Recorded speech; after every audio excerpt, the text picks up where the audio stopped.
Hey everyone, welcome back to Crying with Becky. Today I'm crying over my boyfriend Kyle. He got a haircut and it looks so bad. So today I thought we would do a little cry. This one's called the sob.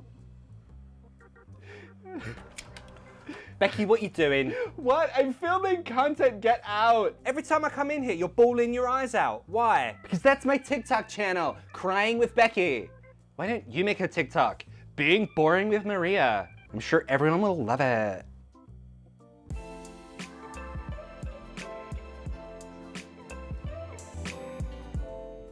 I only recently realized that crying is seen differently depending on the country, on the culture, and obviously the individual. So how is it for you? Do you see crying as a weakness? If your friend is crying, what's your reaction to them? Today's vocabulary lesson is going to give you all of the words and expressions and phrases and idioms that you need in order to answer those questions. You can get extra practice with this and many other lessons in my ebook. The link is in the description. So here in England, we have this expression which I think explains a lot about why you think British people are so cold and emotionless. What are you doing? No crying. Come on, stiff upper lip. The full expression is to keep a stiff upper lip, but no one says keep.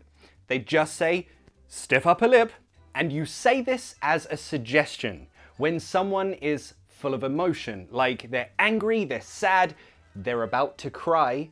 Hey, be strong. Suppress all your emotions.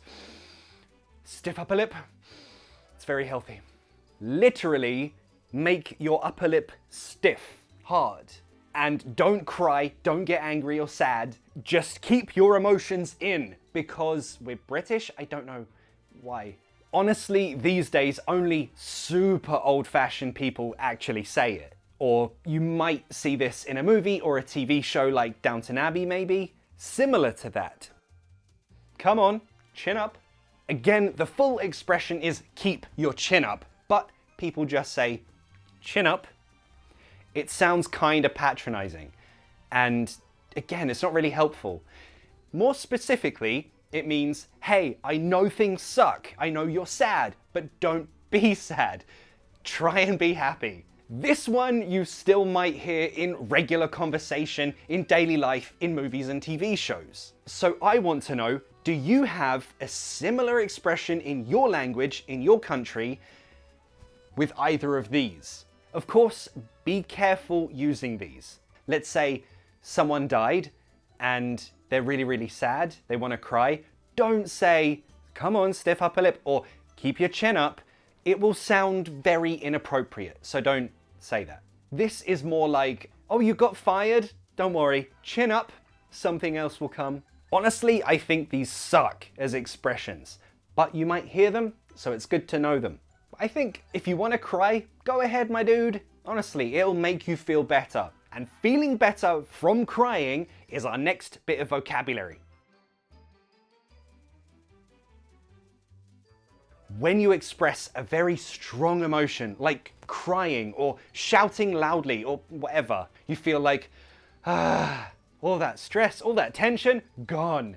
That moment, that feeling, yeah, you can say it felt so good, but specifically, that situation, the relief from strong emotion, we say cathartic. The stress is here, thar, cathartic. Probably in Latin languages, it's the same word, cathartic, but if it's not the same in your language, that's what it means. I just had a huge cry and honestly, it felt very cathartic. Okay, now we need to describe crying. We need some verbs and nouns.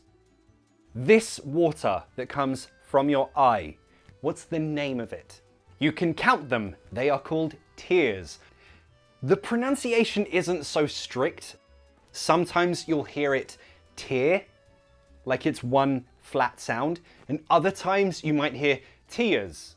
It might have those two sounds, tia, tear. Doesn't matter how you pronounce them, everyone understands it. Just be careful not to pronounce it like tear. Yes, it's the same spelling, it's the same word, but the pronunciation is different.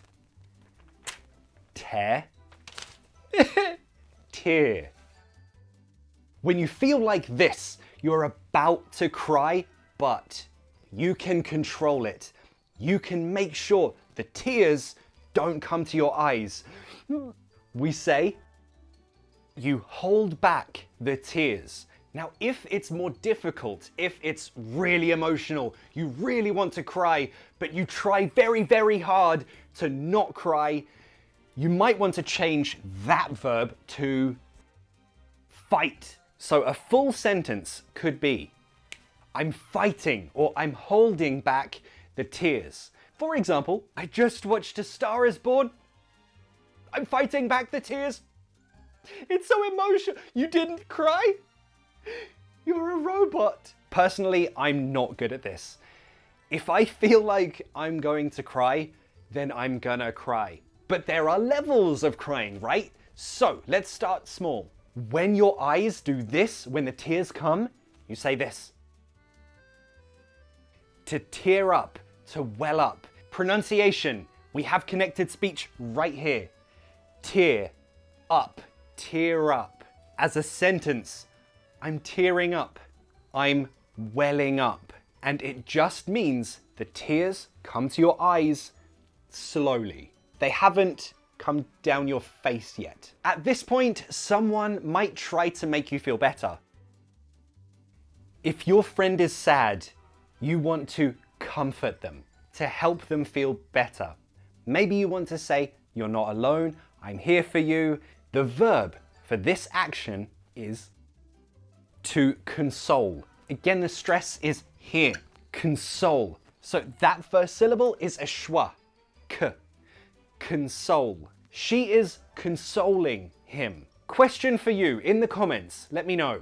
If this is your friend, how would you try to console them? How would you try to comfort them?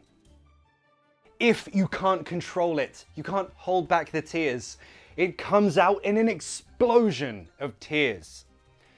We say, you burst out crying. To burst means to explode. So it's literally an explosion of crying. You burst out crying. Or we could also say, burst into tears. The meaning is exactly the same. An explosion of crying. Of course, there are different types of crying, right? So this, we could call it crying. That's general. But we want to be specific. So a big cry, the verb bawl is very good. Pronunciation is the same as a ball. Bawl. For example, for me, I was watching Crash Landing on You on Netflix. Most episodes I was bawling. It's really good, but it's very emotional. Now she's crying too. For this, we can say she is sobbing or weeping. Weep, however, is more general and doesn't give the image of this. It's just more like a general cry. And be careful, the past tense of this is wept. Weep, wept, wept. Sob is a regular verb. Sob, sobbed, sobbed. Love regular verbs, they're the best. She is sobbing, she's weeping, but he is bawling. Ooh, a good expression you can use with bawl, to bawl your eyes out. Let's make that question better. Which movie made you bawl your eyes out? For example, I was watching Toy Story 3 last night. I was bawling my eyes out. And you know exactly the part I mean. Now it's more than just a cry. You're on the floor. No one can console you. You can't fight back the tears. In this case, you break down. We use this same phrasal verb for a car that won't work. It's kind of the same for you. You can't function. You can't do anything. You're not hungry. You don't want to have fun. You just want to cry. You break down. So yeah, this one is a big one. But what made you break down? Why are you crying? Dude, why are you crying? Ali called me stupid and honestly, it got to me. When something gets to you, It makes you emotional. Maybe it made you angry, sad, maybe it made you cry. Someone does or says something that affects your emotion, it gets to you. So you might hear the expression, don't let those stupid guys make you sad. Whatever they did, whatever they said, don't let it get to you. Okay, let's practice. Use today's vocabulary in the comments. It'll help you remember, I promise. Question 1. When was the last time you cried and what kind of cry was it? 2. If your friend cries, do you console them? What's your reaction? Do you tell them to keep your chin up or some version of that from your language? Let me know in the comments. Ooh, and 3, yeah. How is crying seen in your country, in your culture? Is it a weakness or how is it seen? I'm curious. Let me know in the comments. Also, and I know I hate this expression too, but please like this video and subscribe if you haven't already. It really helps me, and if you're learning English, this is where you want to be. Remember, you can get this and many other lessons to get extra English practice in my ebook. The link for this is in the description. And I'll see you in the next class. Bye.